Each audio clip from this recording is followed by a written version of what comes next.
record. La da da. Yep. Da da da. Ba, ba, ba, ba. Man, I want to take a nap. I kind of do too, actually. It's been a week. Some of that fucker on Twitter. This is being recorded during the beginnings of the coronavirus quarantine that has now entered its 16th month, probably by the time this comes out. This is the very beginnings, and some fucking guy was on Twitter was like, Shakespeare wrote King Lear while he was in lockdown because of the plague, which I don't even think is true. But all this stuff is making me want to do is just lay in bed all day and not leave. I think everyone just needs to take one day this week and just sit and do nothing. Yeah. Just unwind, detach from the internet. Mm-hmm. This will be uploaded like right after we record. This will just be like a fun little thing. We're recording E.T. the Extraterrestrial on this episode of Happy Amblin', but the bonus little feature for you patrons for sticking through with us and given the state of the world is no. This has to be right part now. of the episode. I just demand we need this for historical purposes. So that, in case things go so that future generations worse. know that when the world was on the brink, we still found time to talk about Steven Spielberg's E.T. This will be a little tableau of times past, and we'll see where we are when this episode gets released. We'll see if one or both of us has died by the time this episode comes out. So. And I just want the people to know that if I'm the one that goes down, I regret everything. I died full of anger and regret and disgust. I did not go peacefully into that good night. E.T.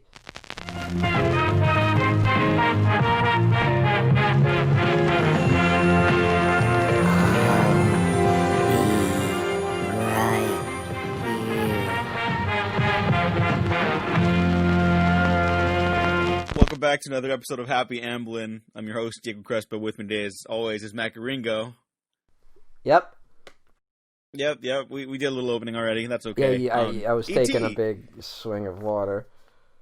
Yeah, E.T. the Extraterrestrial. We're talking about a Steven Spielberg film today. Last time on the Steven Spielberg section of the Adam Sandler Steven Spielberg podcast, we didn't even really talk about a Steven Spielberg film, quote unquote.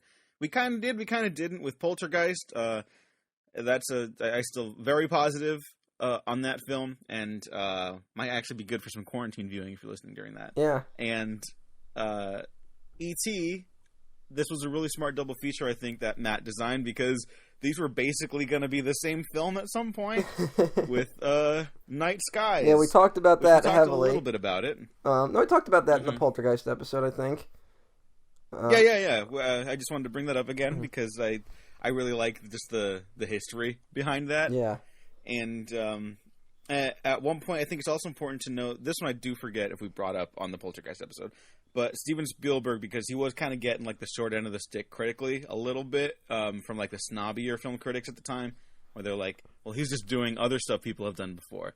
He needs to become a serious artist, so we can really see what he's about. And so he's developing something, a film called like Growing Up, I believe, that was going to be like a tale about like children, and like it was going to be like a straight drama.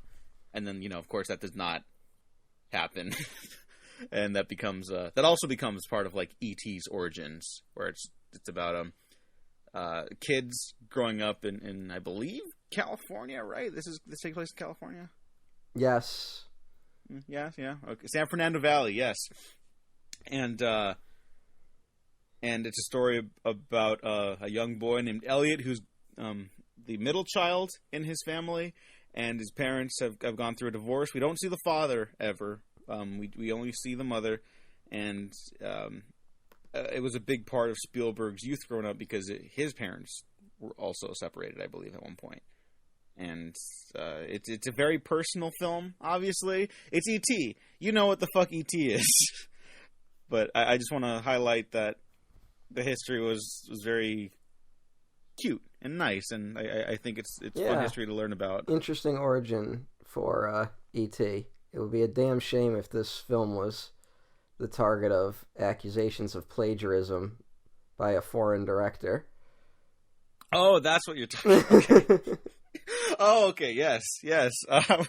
Do you want to save that for the end, or I think we can save that. That's a good little tee up of something that we can talk about later. Yeah, I had not seen this film in many, many years until I started preparing for this podcast again. And boy, when I rewatched it, all the memories of young Diego watching this film after his parents' divorce, who had trouble making friends in school, all those memories came rushing back in behind my eyelids, and it did a number on me. Mm-hmm. I want to say this is probably not even like the best Spielberg film like that we've talked about, but it's probably the one that makes me feel like the happiest. At least, like it's really like a magical film. Before we get into all the, we'll call it nitty gritty aspects of the film itself, it's this is one that reminds you like that movie magic can be like a real thing. I think that's my quick little takeaway. Yeah, there. that's a take. Yeah. Let me take you on a little journey with this film. My experience sitting down to rewatch it. I also had not watched E.T. in a long time, and the last time I remember sitting down trying to watch it, I didn't really make it through the movie. And it wasn't like I put it on the background. I put it on specifically to watch it, and I kind of like zoned out. And that was like a few years ago. I don't remember the circumstances. I hadn't watched this movie in such a long time. I didn't even own a copy of it. Which I went out and I purchased just for this retrospective. And I got it used on a Blu-ray, and I found out why it was used because the DVD menu's a little fucked up.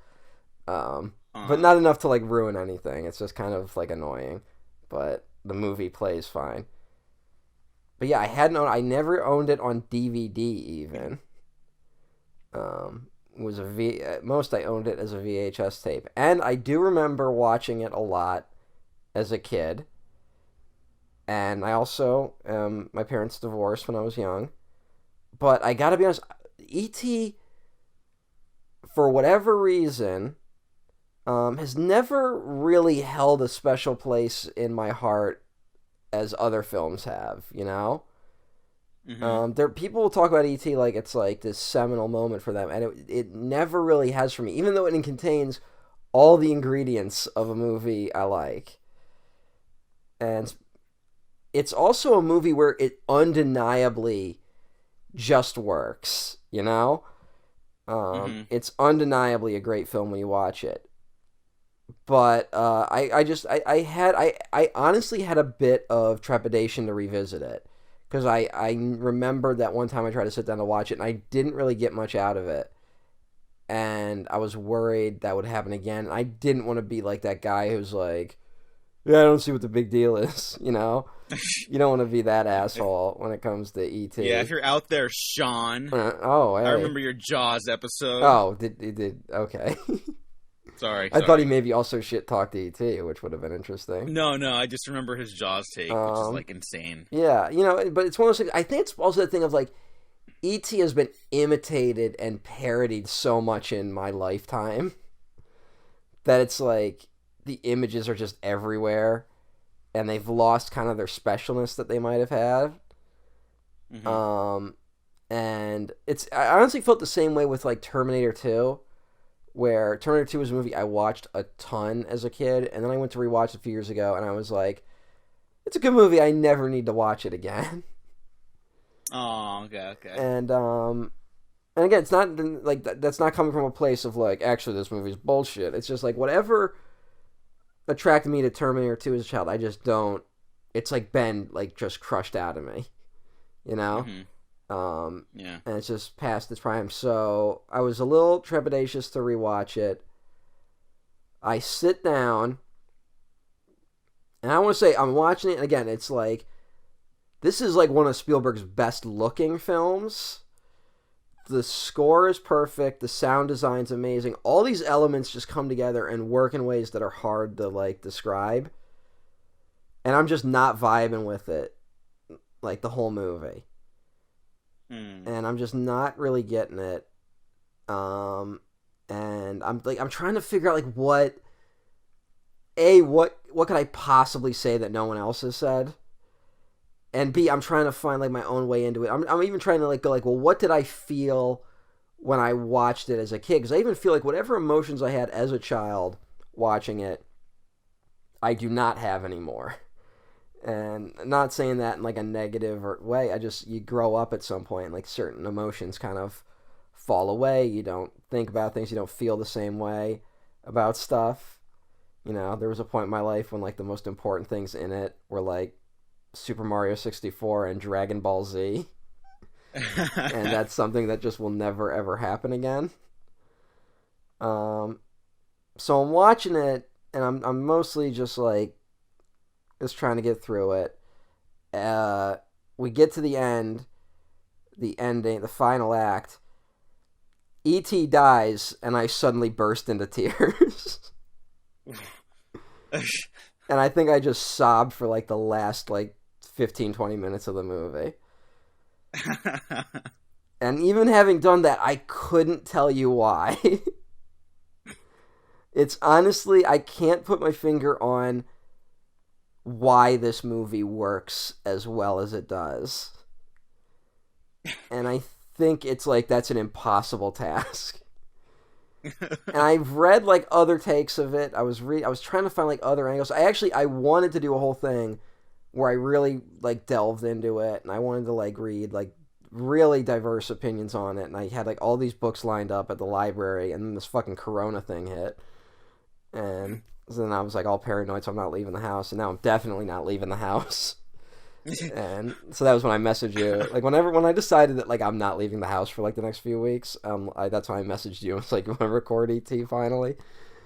Yeah. And I had like all this because I wanted to find something. I wanted to like take it apart and put it back together, and I couldn't find it in my time, except for oddly enough, I read Roger Ebert's review he did for his Great Movies entry. Have you ever read that? I have not read that, but I did watch the clip of him and Siskel discussing it, and Poltergeist on the same episode. Oh, that's interesting. Yeah, very cool. I'll put a little link on there because YouTube probably won't fuck me on that one. But I'll also put a link in the description for people. So here's a little bit. We'll also be reviewing two eagerly awaited films from producer Steven Spielberg. The first is Poltergeist, a ghost story set in a modern suburban home, and E.T., the extraterrestrial, set in another suburban split level. This time not visited by a ghost, but by a little outer space creature. Ebert wrote a really interesting review where he wrote it as a letter to his grandchildren. Wow. And he wrote it because they watched it all together for the first time, and he described their emotions as they watched it. And that's the only one where I think it kind of gets to the heart of why E.T. is such a special film. Because even with all the imitators out there, and this becomes a type of film where, like, before it exists, like, I don't even know how the fuck anyone thought that this movie would be a good idea, other than the fact that Steven Spielberg wanted to make it. And it's such an odd idea when you're in a world where E.T. doesn't exist, and then after it becomes just such a part of pop culture that it's like, well, of course E.T. exists. It's just accepted that this was a movie that was always going to happen. But there's something to this that really separates it and makes it, like, it's not my favorite Spielberg film, and it's not even my favorite of this. Like, I think a good example of an imitator is like The Iron Giant, which is like very much the same structure as E.T., and I probably like that movie more, but it's also undeniably a lesser version of what E.T. is going for. And E.T. is far and away the best version of this story. And I don't think I don't think there's a concrete way to take it apart and put it together. I think this movie works in the way that, like, a symphony does, with rising, like this the rise and fall of emotions that, and sounds and images all coming together to make this thing. And there's no, I don't know, like there's definitely takes of it, which I certainly read up on, that like try to break down like how it's about, oh, the loneliness of being a child, or people have read Jesus metaphors into it because of fucking course. And Yeah. there's all sorts of like very cynical but like well argued reviews about this being a perfect Reagan era film. And it's a very boomer film in a lot of ways. But I don't think any of those really get to it, because I don't think what E.T. is can be put into words. In like, words fail it, you know? Mm-hmm. So let's talk about it on a podcast for an hour. Do you know Paul Bullock on Twitter? He does the Spielberg shot thread. He just completed it like 2 years ago or a year ago. It's like 100 best Spielberg shots, and then he sends out a tweet evoking like what the image evokes. And he did one. It's number 56. I'm looking at it right now, for the end of E.T., where it's just Elliot's face looking up at the sky as E.T. goes home to his family. And he says, the brilliance of this shot is its simplicity. Amongst the grandeur of E.T.'s finale, Spielberg concludes with a basic reaction shot that allows him to focus on the story's heart. A young boy's emotional empowerment, perhaps my favorite Spielberg shot ever. And I think that simplicity is really one of the defining works of Spielberg. Mm-hmm. You know, like that's his whole thing. It's like there's not a lot of moving pieces like on a writing or plot level. It's all about just bringing out this real humanity in the story he's telling, you know? Yes. And I think that's the heart of E.T. too. It's just a simple story about loneliness and connection. That's what like makes it universal. Yeah. Another film I felt very similar emotions to, which might be an odd comparison, but Spirited Away, which is a movie that might actually be the greatest film ever made. Yeah. Spirited Away is so good. I saw it on the big screen this year, and that too had a moment going into the ending where I just burst into tears watching it, and I didn't really expect that. And I think these movies, again, yeah, you're right, where there's just like a simplicity to it, but somehow in that simplicity, the movies both end up kind of being about everything. You know? Mm-hmm. Another odd comparison, I feel like Paul Thomas Anderson's The Master is very similar. Although that movie's more, like, draws more attention to its moving parts and its emotional friction than, say, either of the other two, which are more movies about, like, not feeling that friction and letting it wash over you, which is what everyone in The Master is kind of struggling to do. But I do feel, actually, Paul Thomas Anderson's work, a lot of his work vibes with this, but he's a guy who very much likes drawing your attention to the machinery, where Spielberg wants it to exist in the background. He wants to ease you into it the best way possible. Keep going down that Master rabbit hole, though, because, like, I guess I don't see that as much, because, like, I love Spielberg, and I do think this is gonna be a weird pull too, but like someone like Andrei Tarkovsky, whose films are also very simple. Like Stalker's just three dudes going to like this weird place in Russia.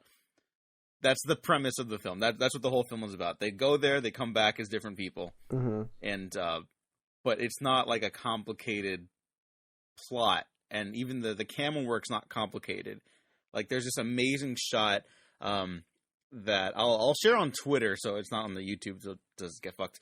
But where they're walking through part of the zone, the three people in Stalker, and they're just by like this rundown rusted car, and the camera has them like walking over this grassy knoll, and the camera zooms out, and it's almost like the landscape is changing as it zooms out, and then there's a house in the background that they end up going to, and it's a really simple filmmaking technique. but it feels like you're watching the landscape around them change. Mm-hmm. And it's not flashy. I think Spielberg does get flashy. I do think he's actually more flashy than at least newer Paul Thomas Anderson. Paul Thomas Anderson's early stuff for sure was very like, I just want to do Scorsese and stuff like that. You know, there's nothing wrong with that. He's a god. I mean, he's one of the best working in the business. But I do think Spielberg's more flashy than him. No, Spielberg's definitely even now more flashy, but I think he doesn't want, like, I think Anderson as clearly a film lover, and definitely as a guy who came out of like trying to be Scorsese, trying to be Altman, I think he loves drawing attention to the mechanics of the film itself. Mm-hmm. Whereas Spielberg, I think, indulges in those mechanics, but tries to keep the realm of the actual film, the making of the film, and the film itself kind of separated, if that makes sense. Okay, that I could buy that. Because I think with like something like The Master, something like There Will Be Blood, something like what we either have or will talk about, I'm not sure, what the release order, Punch Drunk Love, where when you really break those stories down, they're very simple stories with very simple rise and fall, but they're told in ways that make you go like, wait, is there more here? And they draw attention to things that maybe, you know, in lesser hands or less interested hands wouldn't go anywhere. Like E.T. has the big thing where it's like, oh, it's about a little alien, but it also is so just natural about it. It just takes this fantastical element and just weaves it in, but not in a way where it's trying to evoke reality in any way, but almost like a sort of heightened emotion as opposed to reality. Okay, we're completely on the same page here then. Okay. This is the birth of that Amblin logo, by the way, with the Elliot and E.T. in front of the moon and everything, right? And is this Kathleen Kennedy's first producing credit on a Spielberg film? She was associate to Steven Spielberg on Raiders, associate producer on Poltergeist, and producer on E.T. the Extraterrestrial. Yep, so this is where Kathleen Kennedy enters the picture. Yep. No one has complicated feelings about her. Yeah, no, she isn't somehow also to blame for the coronavirus if you go to some circles. Wait, you know what? No, I'm just fucking around, but it's like, I believe that, like, somehow there's, you know that there's a group out there that if they could, they would blame her. Oh, yeah. You know. There's like real fucking problems in the world, and people are like, she ruined Star Wars. She ruined Star Wars. You can ruin it, you know. Kathleen Kennedy broke into my house and destroyed all my Star Wars stuff. She also then zapped me with that Men in Black thing, and now I have no memories of Star Wars. Help me. That's how things get ruined. I think that's you know what? I think that like you could almost see it in that way where it's people like that to make this about Star Wars somehow. Of course. That like take this ownership of it. They're the scientists in this movie. They're the government trying to capture E.T. to figure out what it is. And Elliot is the true fan. And Elliot, as the true fan, realizes that at some point you gotta let it go. And not in a vindictive way, not in a it's ruined or something, and that's why you've got to let it go. But in that moment happened, and now the moment is past, and now that moment is with you. But you can't hold on to that moment forever. That's a really beautiful way of looking at it, because I just rewatched Fanboys, which I'm pretty sure is the worst film ever made. Why? Why did you? Because I was like, well, everyone told me like I was wrong for liking it when it came out and I was younger. Obviously, I got to see it again, and that's a strong contender for like the worst. It's definitely the contender for like the worst one for our times right now. Mm-hmm. A lot of talented people on screen in that film, no talented people behind it. To bring up Ebert again, didn't like Ebert give that like a 1-star review? And then was like, why would people waste their lives like this? Yeah. Like, that was his review, and then that turned into, like, a whole thing of people being, like, against Roger Ebert because, of course. Yeah, that really is kind of like I think the official takeover online of people being like, no, we got to do it right by the fans kind of thing. Because like that's always kind of existed, like we talked about many times on this podcast. But to kind of bring it around to E.T., those are the people that want things to grow up with them. Mm-hmm. The people behind something like Fanboys, something as evil and vile and despicable as a film like but Fanboys. Also thinks that it's like in the right. Like, yeah, that's what makes it so bad. It's not meditative about it at all. I heard I've heard of have you ever heard of The Day the Clown Cried? Yeah. The Jerry Lewis Holocaust film. Which is, I've heard because no one can see it, but there's like people who have, and they've like said what it's about, and like the vibe you get from that movie is that not only is it awful and miscalculated and just wrongheaded, the whole movie is constantly like, you should be thanking me for this. And I feel like Fanboys gives off a very similar vibe. Yeah, I mean, there's a whole part where they're getting into a fight with Star Trek nerds, and so naturally the Star Trek nerds are like the uptight and they talk like this and da da da, and it's like you're all losers. Like, there's nothing wrong with enjoying these things, but the way they're painting them, like on all sides of like the fandoms, just like, oh no, you're just assholes. There's a very similar scene in Clerks 2 where the Star Wars fan and the Lord of the Rings fan get in an argument about which is the better trilogy. Mm-hmm. And it ends with one of the characters the Star Wars fan implying that the hobbits are gay, and that this is a thing that upsets the Lord of the Rings fan so much he vomits. See, but I have nicer feelings about Kevin Smith. I do not like Clerks 2. There's a weird heart to a lot of Kevin Smith stuff, but they're all like every one of his movies, even the ones I like. So actually, I really do kind of think that like Clerks 2 is like really interesting. But there's always a moment in even his best films where you're like, come on, man, you don't need to go there. Yeah, I think the thing about Kevin Smith is though, like, because he's a very vocal online nerd person too, like the dudes from Fanboys, but he's always like very empathetic. Like he doesn't really like shit on a lot of people. Except for like anymore. Maybe like before it was worse, but like. Well, except for the montage at the end of Jay and Silent Bob Strike Back, where they use all the money they made off of the Blunt Man and Chronic movie to go around and beat up all the people that talk shit about him on the internet.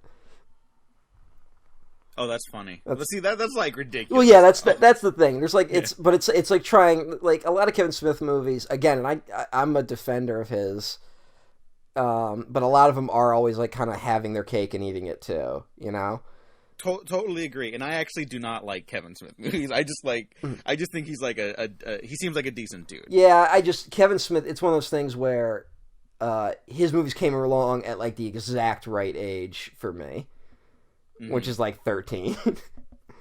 Oh no, I mean, I liked Clerks 2 when I saw it in high school, and then like I got older a little bit, and that was one of the first big ones where I rewatched it, and I was just like, oh shit. Didn't Clerks 2 get like a standing ovation at the Cannes Film Festival? You know what? That's so like bizarre and off kilter. If that's true, that would be perfect. I think it did. I really think it did.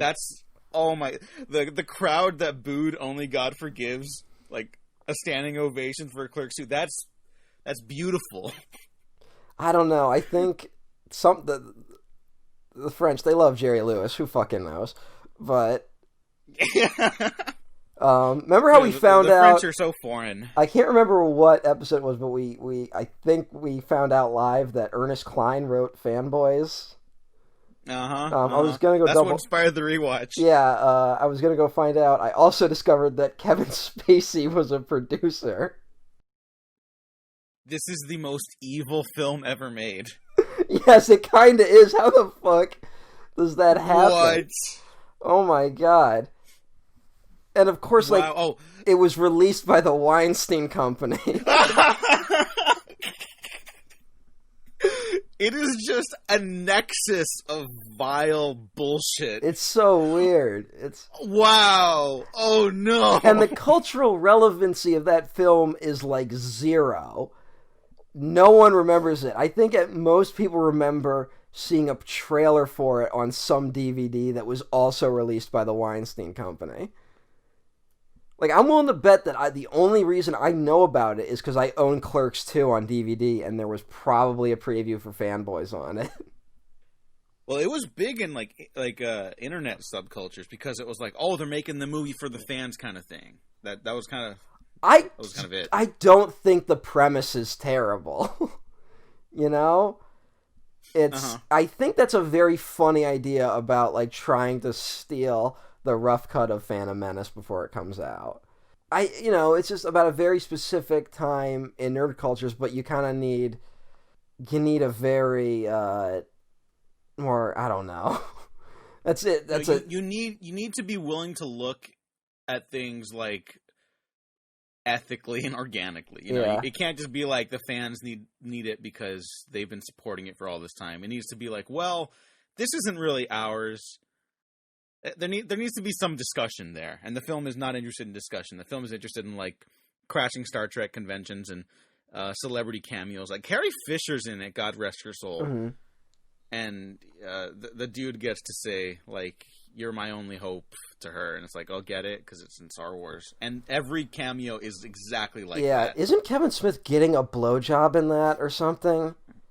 Oh God, I don't remember that. I remember he has like a scene where like that's probably true. He's like either blowing someone or getting a blowjob or something. Ethan Suplee shows up in that as Harry Knowles, the disgraced film critic from Ain't It Cool News. Yeah, he still has a job. What a fucking awful isn't like culture. It's his website, right? So it's hard to get fired from your own website. Did you ever see Welcome to Eltingville? No. Did you ever see what that? Is that? It was a pilot for a cartoon that they aired on Adult Swim. It never went to series. It's based on a comic, which I haven't read. And it's like for like nerds, and like they have the Elkingville nerd fan club or whatever. And this was like 2002, and I believe the comic's even older than that. And this is something that, like, I understand why I didn't go to the series, because all the characters are despicable and unlikable. But that it somehow has the finger on the pulse of like how toxic and bad nerd culture really is. And it's from like 2002. And from what I understand, the comic actually like had a follow-up where they followed up on these characters like 10 years later, and like where they all are. And it's again very interesting, where like most of them are like live miserable lives, and like one of them got out of it and like decided to fix their life. And it's, I don't know, I found it interesting because it feels like the like antithesis to Fanboys. I've wanted to talk about it because it's like I sat down to watch it in like I remember watching that once like at 11 at night in 2002. I should rewatch it, and I was like, holy shit. And it's a pilot, and the whole like episode of it is about them, two characters fighting over a collectible Boba Fett action figure. And it ends, and it features them getting into a nerd debate where they have to see who knows like the most trivia about nerd stuff. Christ. And it's so awful where it's like, it also reminds me of Ready Player One, where that movie's just constantly, that book more specifically, is constantly like throwing references out to you. But like in a celebratory way. Whereas Welcome to Elkingville, it's like, this is like sick. Like, these people are bad. And unfortunately, it's one of those things where I know if the series had gotten popular, like these characters would have been worshipped because no one would have got it. It would have been like Fight Club. Oh God! But yeah. like removed from it, it's kind of inadvertently brilliant. So I'd recommend checking that out. Okay. Welcome to Elkingville? Welcome to Elkingville. Yeah, Eltingville. Eltingville, Yeah. got it. Eltingville. And you can find that, like, it's like a 20-minute episode on, like, YouTube. And it's just interesting because it's right before nerd culture goes mainstream, but it's after Gamergate now. So, like, it predicts all of it. Like, it's the rise and fall of, you know, the ascension of the nerd in 20 minutes predicted in 2002. Oh, Christ. Speaking of Ernest Cline, he's in a documentary about the E.T. video game that I saw, it's just a terrible documentary, frankly. I don't want to, but it's one of those things where it's like, we're going to prove that the Atari landfill was real. Do you remember this? Yeah, this was like they dumped the E.T. games. Yeah, like they dug it up and like they found a bunch of them, and then they were even still able to play some of the ones they dug up. And it was like a big deal, and everyone was like, holy shit. But it was like, it's one of those things where, yeah, everyone knows that that's a thing that really happened. But the documentary, like, treats it like it's a mystery. That, like, we're going to go prove that this once happened, that Atari was once so big and then fell so hard that this myth isn't fake. And it was like, no, Atari admitted this. Like, everyone knows this happened. And Ernest Cline shows up in it.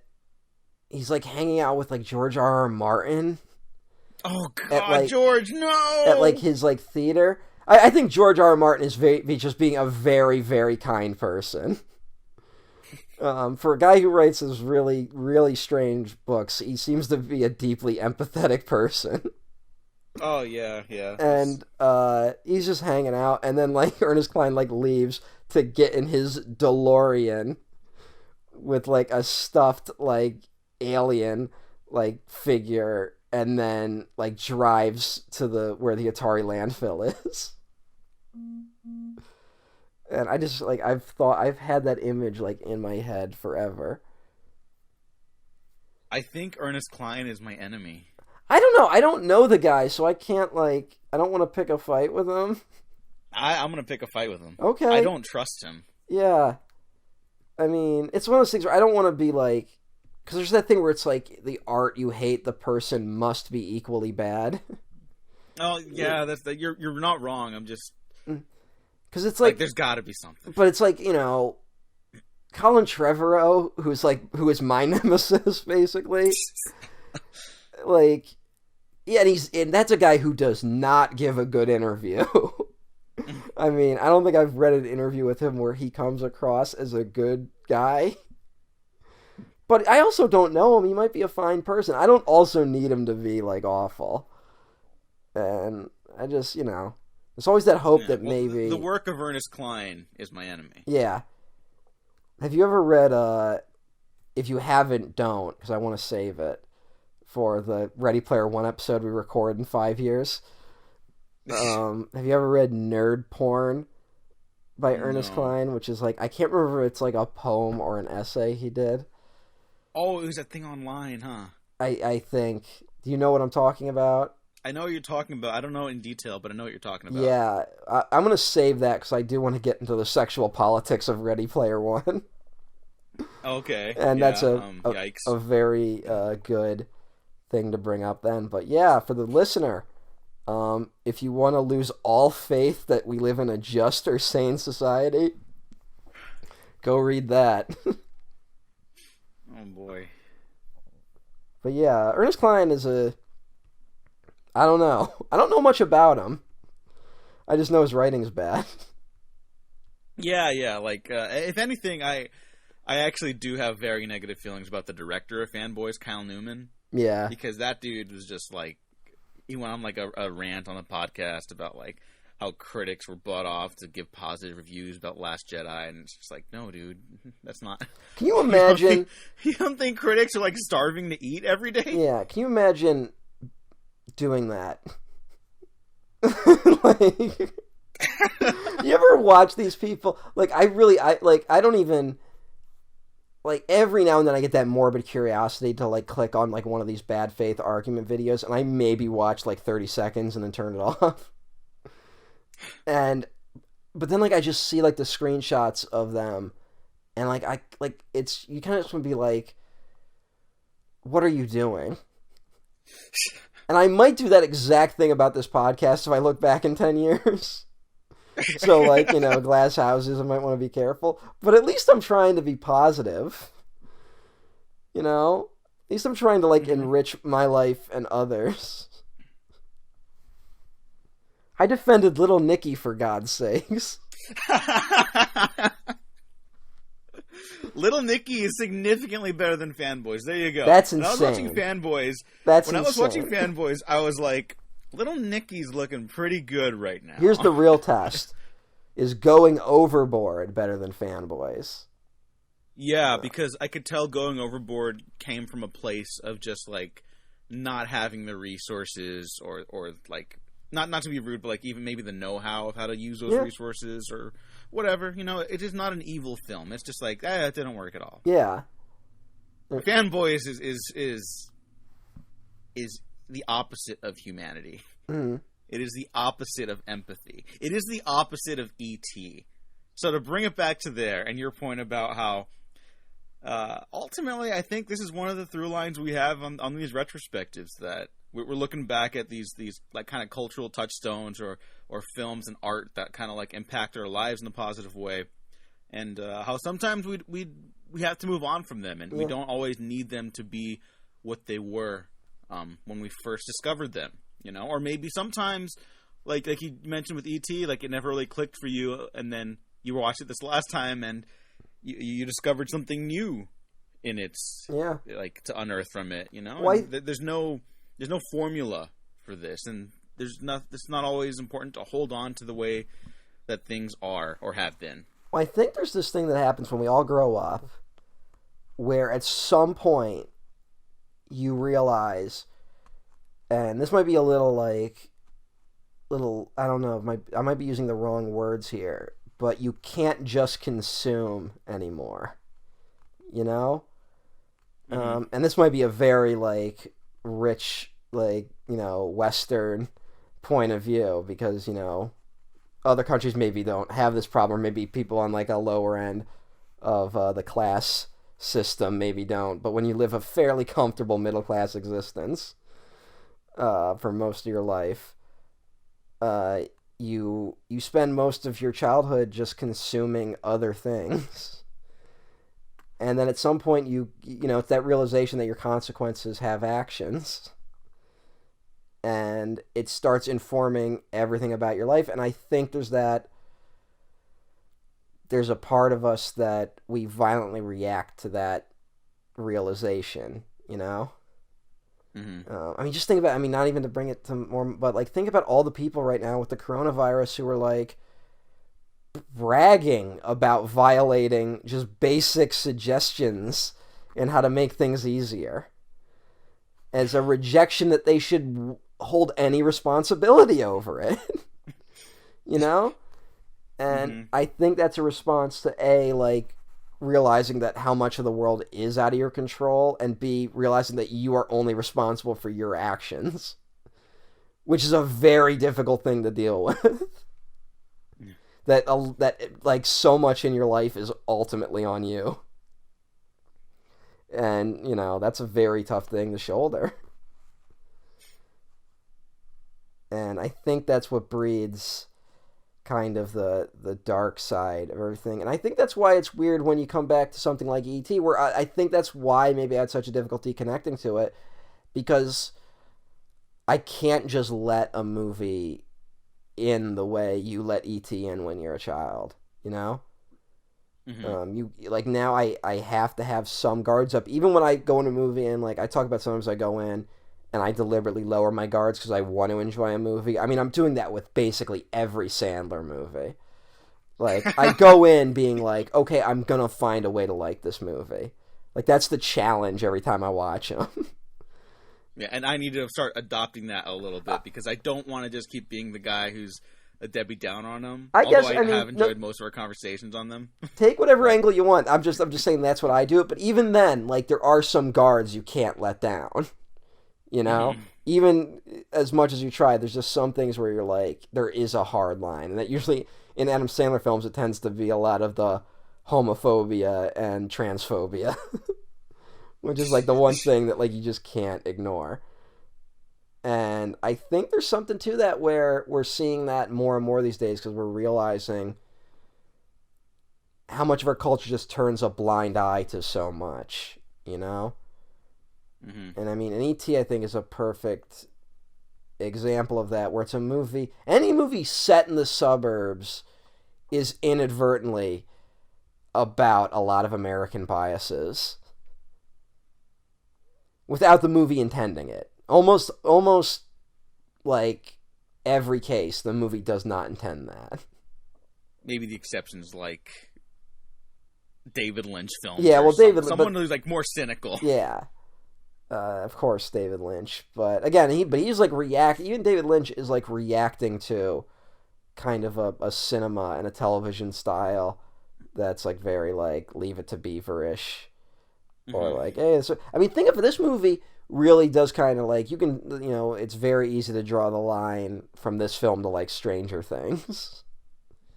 Oh yeah, the first season is just E.T. Yeah, well, it's like with E.T., a little bit of the Thing. E.T., the Thing, and like Carrie. Yeah, and it, the TV miniseries. Oh, of course. And of course, in those ones, Stranger Things is also more your memory of those things as opposed to just being straight imitations of it. You know? Which is, I partially think, why Stranger Things, all flaws considered, kind of works. But that's a whole other discussion.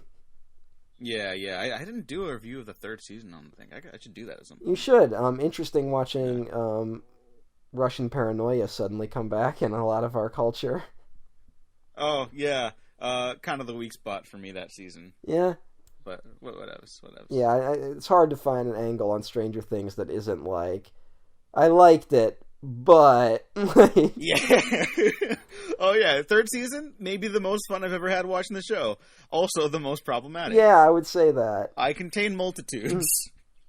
Third season at least hinted to me that those guys are at least trying. Yeah, no, that's the one where they're like, okay, fine, gloves off. Yeah, like, season 2 felt like them just going through the motions again.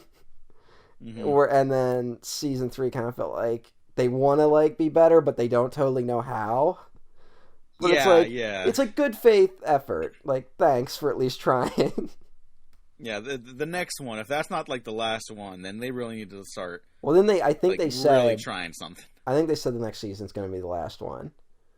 Okay, good. Go all out. I mean, but then of course I'm willing to bet then it's going to be like Stranger Things: The Next Generation or something. Because they're not fucking letting that money pit go. Yeah. That's why Netflix now has like 17 shows called Narcos. Yeah. E.T. In 1975, he directed Jaws. In 1978, he directed Close Encounters of the Third Kind. In 1981, he directed Raiders of the Lost Ark. And now, Steven Spielberg brings us E.T., the Extraterrestrial. Not to wrap up too early, but like, I don't know, we can get into a little more stuff. But I will say, we can talk about a little more. All cynicism aside, I think it is also important to bring up the more controversial aspects of E.T., which does go a little bit back towards its production. If you wanted to talk about that now. Mm-hmm. All right, remind me how to pronounce the name again. Okay, let me see. It's embarrassing. I'm terrible. I can't even pronounce, like, American names, so... All right, ready? Satyajit Ray. Satyajit Ray. Uh-huh. All right. So, yeah, for those who don't know, Satyajit Ray, a name I needed no help pronouncing, director of the Apu trilogy. I'm sorry. It's fine. I don't know why I had to throw that in there. Director of the Apu trilogy. In like 1967, I believe, was going around Hollywood with a script called The Alien, which is a script that I haven't read. I don't know if it's available. I was gonna, but it was like it's one of those things where once I decided just fuck it, let's just record it. I didn't get to like half the shit I wanted to initially. But it's a script that he accuses E.T. of copying. Said E.T. would not have been possible without the script of The Alien being available throughout the United States. Spielberg says he was in high school when it circulated, but there's a lot of evidence that is not true. And to the point where, like, I even think, like, Martin Scorsese said at one point that Spielberg owed a lot to that script. So talk about throwing your friend under the bus. But, yeah, there's, if you read, there's a Times of India article that points out a lot of parallels in that script and Close Encounters. Including, like, the description of the alien is very similar. And I believe there's, like, stuff with, like, a flower, like making a flower, like, grow, which becomes a big thing in the film E.T. Hard to say if it was directly lifted from it, but, yeah. But Spielberg does not mention that in any interviews ever. Mm-hmm. And, of course, you have to consider the whole Night Skies thing, which was its own independent project. I wouldn't be shocked if Spielberg had read a synopsis of that script and kind of just internalized it and then helped it become E.T. But yeah, you know, sometimes that happens. And of course it's not all E.T. There's all the people that worked on Night Skies. There's all the people that worked on Close Encounters, which was the forerunner for Night Skies, which is the forerunner for E.T. And then, of course, Melissa Matheson wrote the script for E.T. So she doesn't tend to get as much credit. But, you know, it's that thing where there's a lot of, you know, I hate to say it where it's like that thing of like sometimes there's like parallel thinking and a lot of like just weird like mixing coming together. But, yeah, it's a shame. It's just a shame that other movie doesn't exist, I think. Be interesting if we lived in a world where both movies could exist. Just a little bit of production about the Alien. I could not find a screenplay online either, so I'll definitely be tweeting out to everyone on the planet and be like, hey, if anyone has any leads on this, please let us know. The Alien was also going to be produced by Columbia Pictures. It was going to be a U.S. and India co-production, which is not that common. So that would have, I think, it would have been a big deal. Like step for, it would have been a big deal for sure. And Marlon Brando was at one point attached, but he dropped out. And then James Coburn was going to be in the film, and then eventually Satyajit Ray became like disillusioned with the whole process, and Columbia wanted to like revive the project several times in the 1970s and 80s, but he was the director was basically tapped out and just went home to Calcutta. Yeah. So like, and that's important to emphasize. I'm glad you emphasized that. Like, it wasn't just like he wrote a script. Like this, there was it seriously came close to production several times. So it wasn't like this nebulous thing where it was like, oh, you know, what a weird coincidence. Like, no, this was a movie that almost happened. Mm-hmm. So it doesn't make it entirely impossible that Spielberg might have known about it. Yeah. Let me actually check really quick. Who was E.T. produced by Columbia? No, E.T. is Universal, but Close Encounters, I believe, is Columbia. That's right. And then, of course, the Raiders right before this, too. No, Raiders is Paramount. What the fuck? What am I thinking? Columbia? Which one's Columbia? I said Close Encounters is Columbia. No, I'm like, what is their logo? Columbia is. I thought they were the mountain. No.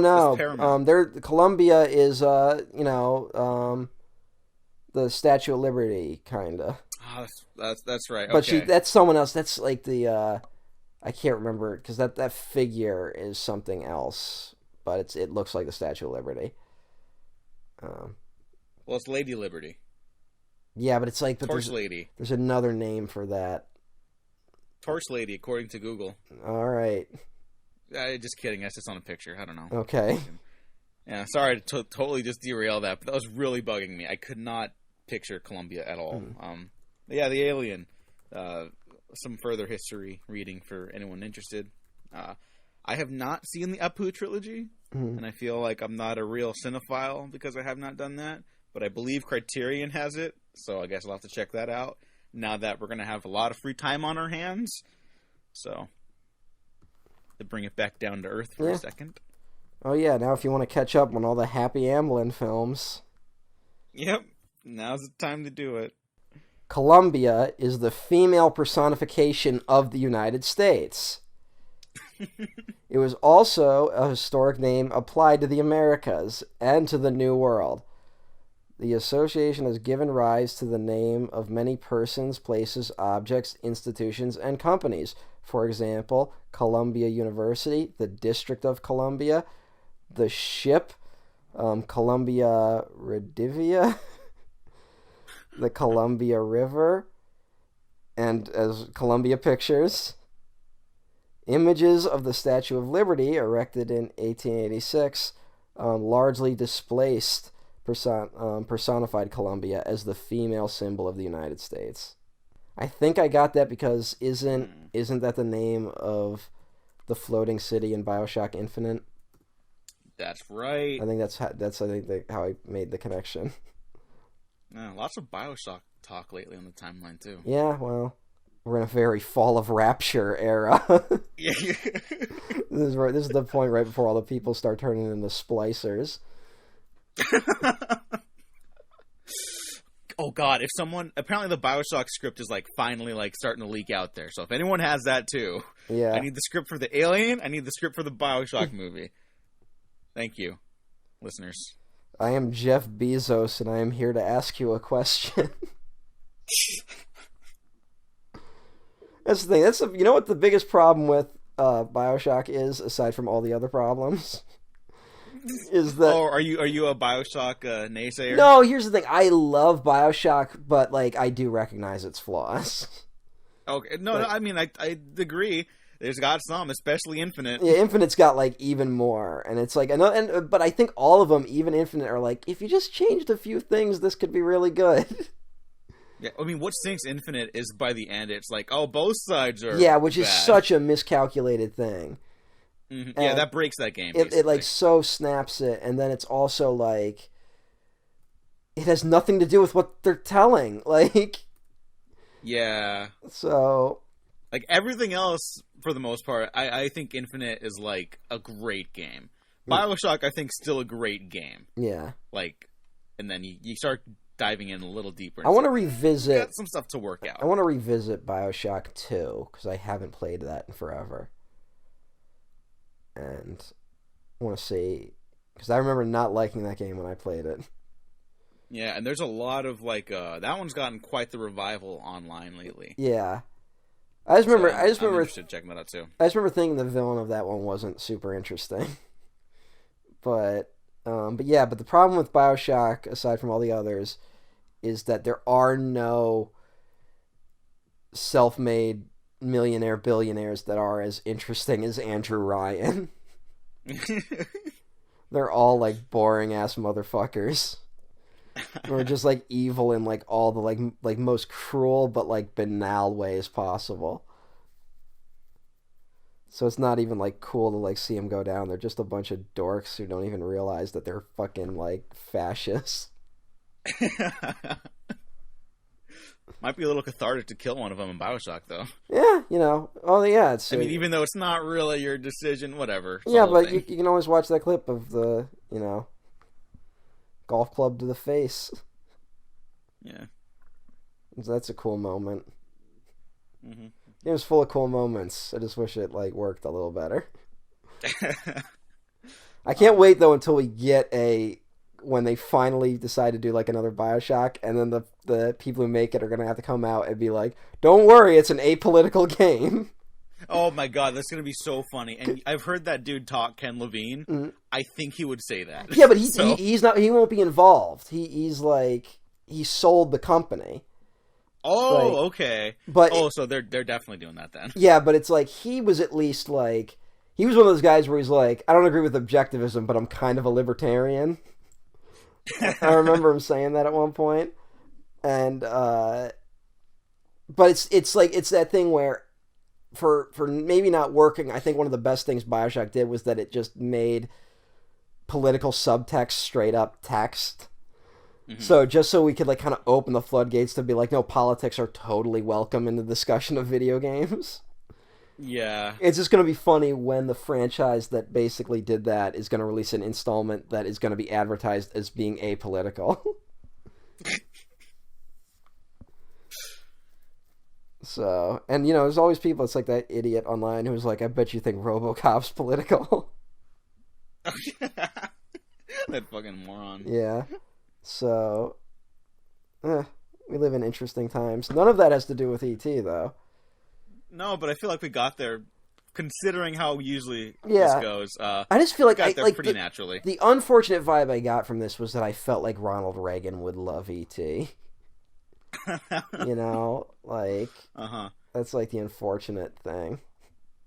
And here to end on a positive note now, because I think this turned out to be pretty good. I'm quite happy with this, but I think the one thing that ultimately will always save E.T. from all that stuff, because all that stuff we talked about and all that stuff you're mentioning about Ronald Reagan loving it and stuff, that's all important. But the baseline sentimentality of E.T. is the same as understanding Superman. Is that a child can understand why Superman is great. A more cynical, lived-in adult, not so much all the time. But the same thing goes for E.T., where there's like a beautiful simplicity to that story and that character and that journey that a child can immediately attach themselves to that. And then as you get older, you have to unpack a lot more around that. And if it works for you, you could still have that attachment. And I think that's pretty cool. That's a really good point, Diego. Unfortunately, it reminded me of that scene in the movie Up in the Air. No. Where he's like... No. Where they start talking about like why kids love athletes. You remember that scene? No, I don't. And I think it's to J.K. Simmons who's getting laid off. And he's like, because they fuck supermodels. He's like, no, that's why we love athletes. Like, why do kids love athletes? And then he goes on a speech, and it's basically a way to make a guy comfortable with getting fired. Oh, no. That was not the intent of optimism. I think that's just, the poison pill of all culture being made by the United States. I mean... Oh, God. A lot of our movies kind of go like, actually there's a goodness and all this stuff, which I think are true, but it's also being delivered to us by a society that is responsible for more evil in the world than we'll ever fathom. It's a shame. And I don't know how to reconcile with that. And I think that's why it makes revisiting E.T. so difficult. But also in a way where I still got a lot out of it. Yes. All right.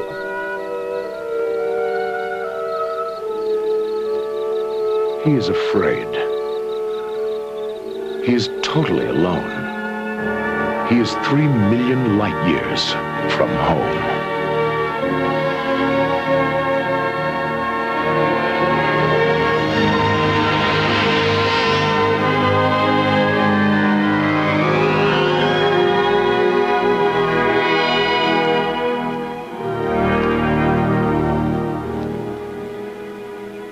That was a stacked episode. Yeah, there's a lot going on here. We barely talked about anything that actually happened in the film. Okay, we could do a little bit of that. For one, I want to point out that the monster E.T. looks grotesque. And I don't know why it works. I don't know why I feel for E.T. He's a disgusting monster of a creature.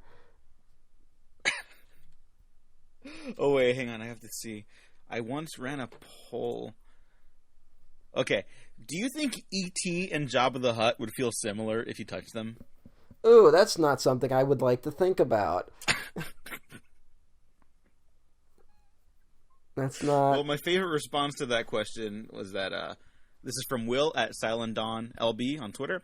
E.T. is wet and Jabba is dry, which I disagree with. I think they're both very wet and moist. I don't know, I think E.T.'s wet, but Jabba's more slime. Oh, yeah, that's good. So Jabba's E.T.'s wet, Jabba's sticky. Yeah. And then Diego Luna is just in the corner, like, weighing his options. Yeah.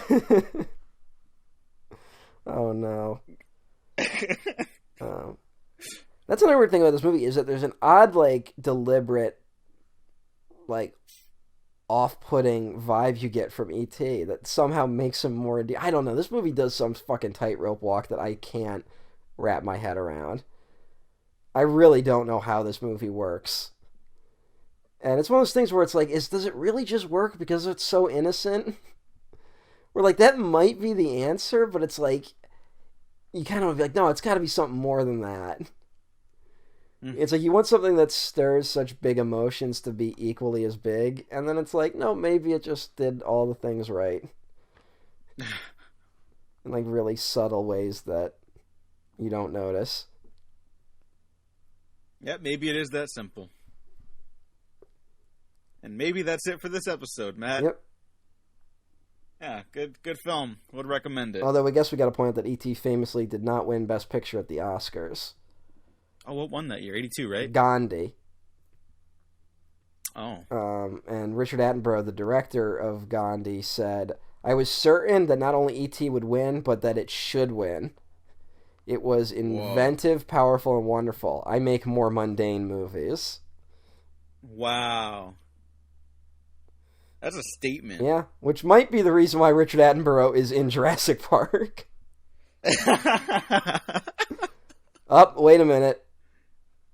Wait a minute. Uh-huh. In addition to the many impressed critics, President Ronald Reagan and First Lady Nancy Reagan were moved by it after a screening at the White House on June 27th, 1982. Princess Diana was in tears watching it. In September 17th, 1982, it was screened at the United Nations, and Spielberg received a UN Peace Medal. CinemaScore reported that the audience gave the film a rare A+. Thanks, Wikipedia. How is that in the same paragraph as Spielberg received the UN Peace Medal, also CinemaScore A+? Well, they are of equal importance. Yes, obviously. oh, clearly. Wow. Yeah. I think it's just like, it's that weird thing where like this movie, it's like there's an odd danger to like such empathy, you know? Mm-hmm. Oh, here's a good one though. Conservative political commentator George Will was one of the few to pan the film, feeling it spread subversive notions about childhood and science. Well, if it's a conservative critic, then, E.T. is an immigrant. Yeah. So he's not going to have positive feelings about immigration. This is a movie about hiding and sheltering an immigrant. Also like Superman. George Will won the Pulitzer Prize for commentary in 1977. All right, time to wrap it up. We got a lot of great guys. Right, here. George Do Will. one more. George Will, if you click on his Wikipedia page, has a whole section titled Controversy, Oh. which is always a great sign. An even better sign is that the third thing listed under controversy is rape victimization comments. Nope. Okay, Matt, where can the people find I'm you? at EmperorOTN1 at twitter.com. But And more you can follow importantly, I'll be right here. Because I'm on lockdown because of the fucking coronavirus. Yeah. I'm not going anywhere, fuckers. And you can follow me on twitter.com at the Diego Crespo. Check out the Waffle Press on YouTube, SoundCloud, Spotify, iTunes, specifically those last three, SoundCloud, Spotify, iTunes, and check out the Patreon. Wait a minute. Early episode access to Wait. The rest of Happy Amblin'. Shut the fuck up. Did we go longer on Little Nicky? I think so. Yeah. That's what I'm here for, baby. No. USA. USA. Thanks for listening. Thanks for watching. We have been professionally unprofessional.